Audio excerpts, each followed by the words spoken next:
आपके अवचेतन मन की शक्ति। इस सीरीज के आज के वीडियो में बात करेंगे कि प्रार्थना को सही तरीके से करने की और भी जो तकनीकें हैं वो क्या हैं। पिछले वीडियो में हमने तस्वीर की तकनीक की बात की थी, मानसिक फिल्म तकनीक की बात की थी, बॉडोइन तकनीक की बात की थी।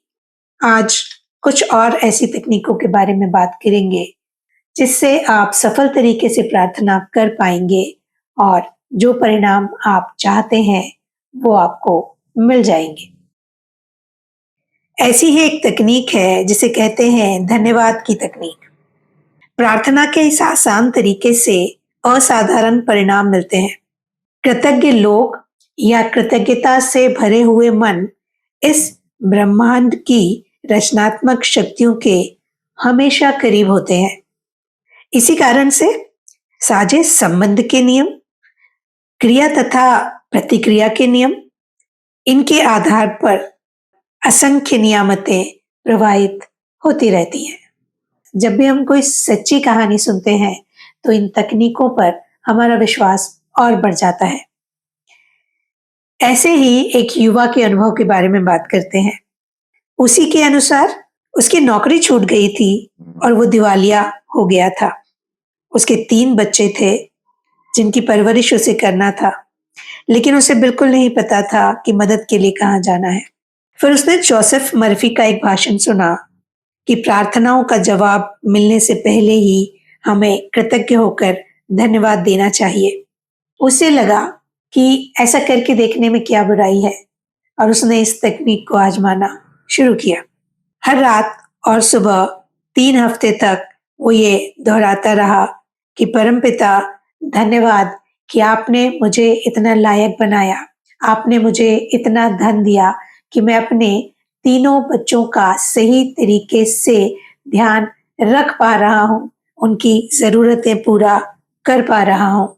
उसने हर बार खुद को शिथिल किया, शांत किया, धन्यवाद दिया और तब तक ये करता रहा जब तक कि कृतज्ञता की भावना उसके दिमाग पर हावी नहीं हो गई। ये बिल्कुल सच था कि वो रचनात्मक बुद्धि या असीमित मन को देख नहीं सकता था, लेकिन वो आध्यात्मिक अनुभूति की अंदरूनी नजर से देख रहा था और उससे ये एहसास हो रहा था कि दौलत की उसकी विचार बनाने की छवि रोज रोज मजबूत होती जा रही थी और उसे पता था कि इससे उसे धन, प्रतिष्ठा और भोजन जरूर मिलेगा। बार बार धन्यवाद परमपिता और बाकी चीजें कहकर वो दिल और दिमाग के उस बिंदु तक पहुंच गया जहां अवचेतन मन ने उसकी बात को स्वीकार करना शुरू किया। जब भी उसके मन में किसी कमी की बात आती थी, गरीबी की बात आती थी, रोग के विचार आते थे, तो वो तुरंत अपनी भावनाओं को बदल कर कहता था कि धन्यवाद परमपिता, क्योंकि आपने मुझे इतना धन दिया, इतना स्वास्थ्य दिया और किसी चीज की कमी नहीं होने दी। मैं अपनी जिम्मेदारियों को सब तरह से पूरा करने में सक्षम हूँ। उसे यह विश्वास था कि इस कृतज्ञता के नजरिए को बनाए रखने से उसका दिमाग इन विचारों को ग्रहण कर लेगा और यही हुआ। करीबन 6 हफ्ते के बाद उसकी मुलाकात एक ऐसे व्यक्ति से हुई जो एक ऑर्गेनाइजेशन का मालिक था, जो उसे 5 साल से नहीं मिला था और उसने एक अच्छी तनख्वाह वाली नौकरी देने का प्रस्ताव किया। उसने नौकरी शुरू करने के साथ ही इस युवा को थोड़ा सा कर्ज भी दिया ताकि वो अपनी पुरानी जरूरतों को पूरा कर सके। उस युवा ने जोसेफ मर्फी को बताया कि मैंने परमपिता परमेश्वर को धन्यवाद दिया और मैं आपको भी धन्यवाद देना चाहता हूँ कि आपने मुझे ये रास्ता दिखाया। साथियों, आपके पास जो कुछ भी है उसके लिए धन्यवाद दीजिए, कृतज्ञता ज्ञापित करिए और जो कुछ आपको चाहिए उसके लिए भी मिलने से पहले ही धन्यवाद देना शुरू करिए, कृतज्ञता ज्ञापित करना शुरू करिए और आप पाएंगे कि जल्दी ही वो सारी वस्तुएं, वो सारी व्यवस्थाएं या वो सब रिसोर्सेज जो आप चाहते थे आपके आसपास इकट्ठा होकर आने लगेंगे। और अब अगली तकनीक की बात करते हैं जिसे कहते हैं सकारात्मक घोषणा की तकनीक। सकारात्मक घोषणा की शक्ति निश्चित और स्पष्ट सकारात्मक बातों के बुद्धिमत्तापूर्ण अमल करने में निहित है। मान लें कि स्कूल का कोई बच्चा 3 और 3 जोड़कर ब्लैक बोर्ड पर 7 लिख देता है। गणित का टीचर घोषणा करता है कि 3 और 3 6 होते हैं। इसके बाद बच्चा अंकों को बदल देता है। यहाँ ये सच्चाई है कि टीचर की घोषणा से 3 और 3 6 नहीं हुए थे। ये तो पहले से ही गणित का नियम था। इस सच्चाई को जानने के कारण बच्चे ने ब्लैक बोर्ड में सिर्फ पुराने अंक को मिटाकर नया अंक लिख दिया। ये भी सच है कि बीमार होना असामान्य है, स्वस्थ होना सामान्य है। स्वास्थ्य आपके अस्तित्व की सच्चाई है। जब आप स्वास्थ्य, सामंजस्य और खुद के लिए या किसी दूसरे के लिए शांति की सकारात्मक घोषणा करते हैं, और जब आपको ये एहसास होता है कि आपके अस्तित्व के सिद्धांत सच हैं और हमेशा से एक जैसे हैं, तो आप अवचेतन मन के नकारात्मक ढांचे को अपनी आस्था और घोषणा के अनुरूप दोबारा व्यवस्थित कर लेते हैं। प्रार्थना की सकारात्मक घोषणा का परिणाम जीवन के सिद्धांतों पर बल देने पर निर्भर है, चाहे स्थिति कैसी भी दिखे। जैसे गणित का एक सिद्धांत होता है, लेकिन गलती का कोई सिद्धांत नहीं होता, उसी तरह सच्चाई का एक सिद्धांत होता है, झूठ का कोई सिद्धांत नहीं होता। बुद्धि का एक सिद्धांत होता है, लेकिन मूर्खता का कोई सिद्धांत नहीं होता। स्वभाव का एक सिद्धांत होता है, मनमुटाव का कोई सिद्धांत नहीं होता। समृद्धि का एक सिद्धांत होता है, गरीबी का कोई सिद्धांत नहीं होता। जो भी सिद्धांत सच है, उनके बारे में यदि बार बार घोषणा की जाए तो निश्चित ही वो घोषणा सच साबित होने लगती है।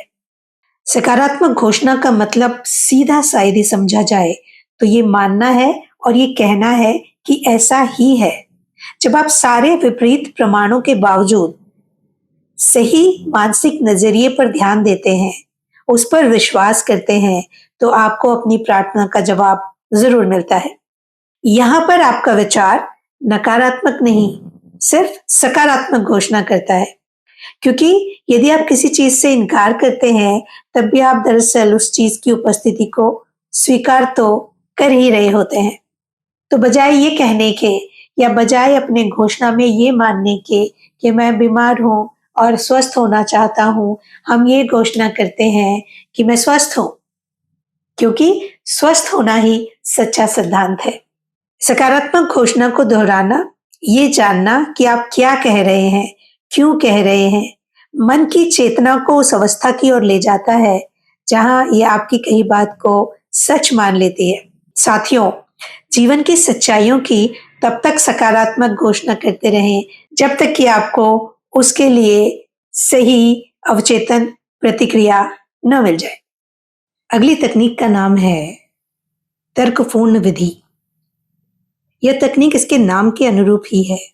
इसे डॉक्टर फिनिज क्विम्बी ने विकसित किया है। डॉक्टर क्विम्बी मानसिक और आध्यात्मिक उपचार के क्षेत्र में 1 सदी से भी पहले बेलफास्ट में इलाज करते थे। वे साइकोसोमेटिक चिकित्सा के जनक थे और पहले मनोविश्लेषक थे। वो मरीज के कष्ट को, दर्द को अतीन्द्र तरीके से मेजर कर लेते थे। शॉर्ट में समझा जाए तो तर्कपूर्ण विधि, जिसका प्रयोग क्विम्बी ने बार बार बहुत सफलता से किया था, असल में आध्यात्मिक तर्क पर आधारित है। इसमें मरीज को ये विश्वास दिलाया जाता है कि उन्हें जो भी रोग है वो अवचेतन मन के झूठे विश्वासों के कारण, बेवजह स्थापित डरों के कारण और नकारात्मक ढांचे के कारण है। उनके मन में आए विचारों को लेकर बार बार तर्क किया जाता है और उन्हें स्पष्ट किया जाता है कि इसके क्या क्या कारण है, और इस तरह रोगी को विश्वास दिलाया जाता है कि बीमारी विचार के एक विकृत ढांचे के कारण है जो शरीर में प्रकट हो गया है। किसी बाहरी शक्ति या कारणों में गलत विश्वास के कारण अब ये रोग के रूप में बाहर आ गया है। लेकिन विचारों को बदलकर रोग का उपचार निश्चित ही किया जा सकता है। जब रोगी को सभी तरह के तर्क का इस्तेमाल करके ये स्पष्ट किया जाता है कि उनके अंदर जो गलत विश्वास है, उसका परिवर्तन ही हर उपचार का आधार है। उसे ये बताया जाता है कि अवचेतन मन ने शरीर और इसके सभी अंगों की रचना की है, इसीलिए ये जानता है कि इसका उपचार कैसे किया जा सकता है। जब रोगी के साथ या रोगी अपने मन की अदालत में तर्कों को लेकर बहस करता है, तो वो अच्छा बुरा सोचता है, जो सच है और जो सच नहीं है उसके बारे में भी सोचता है, और बार बार उसके सामने अंदरूनी उपचारक शक्ति के समर्थन में अलग अलग तरीके से तर्क और प्रमाण जुटाकर उसे बताए जाते हैं। वो अपने मन की अदालत में ये फैसला खुद ही सुनाता है या जो उसका थेरेपिस्ट होता है उसकी मदद से ये फैसला किया जाता है कि आस्था और आध्यात्मिक समझ उसे रोग से मुक्त कर सकती है। उसे ये विश्वास हो जाता है कि मानसिक और आध्यात्मिक प्रमाण अजेय है, ये काम करता है, और जिसे सच माना जाता है, जिसे खुद थेरेपिस्ट भी सच मानता है, वो रोगी के अनुभव में प्रकट हो जाता है और इस तरह उसका उपचार हो जाता है।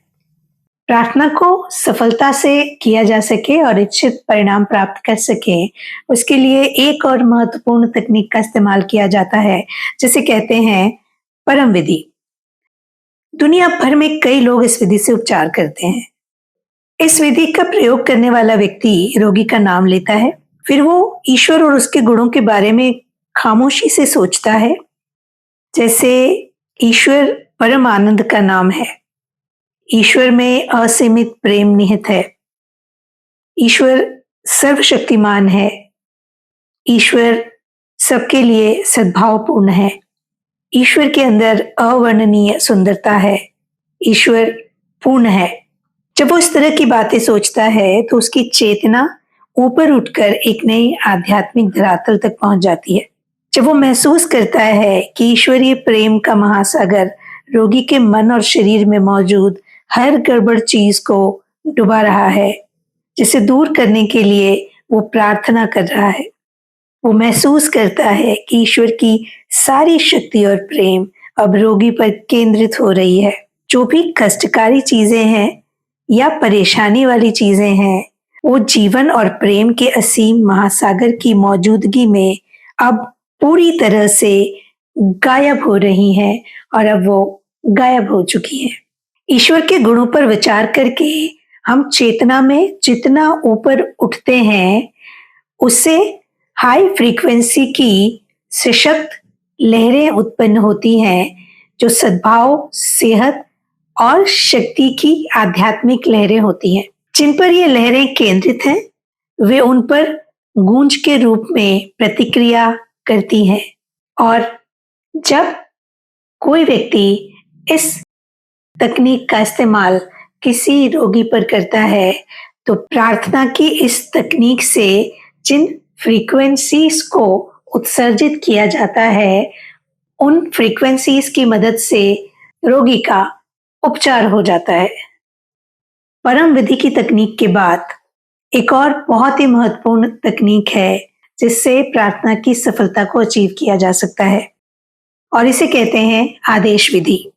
इस तकनीक में यह माना जाता है कि हमारे शब्दों में शक्ति उनके पीछे की भावना और विश्वास के अनुरूप आती है।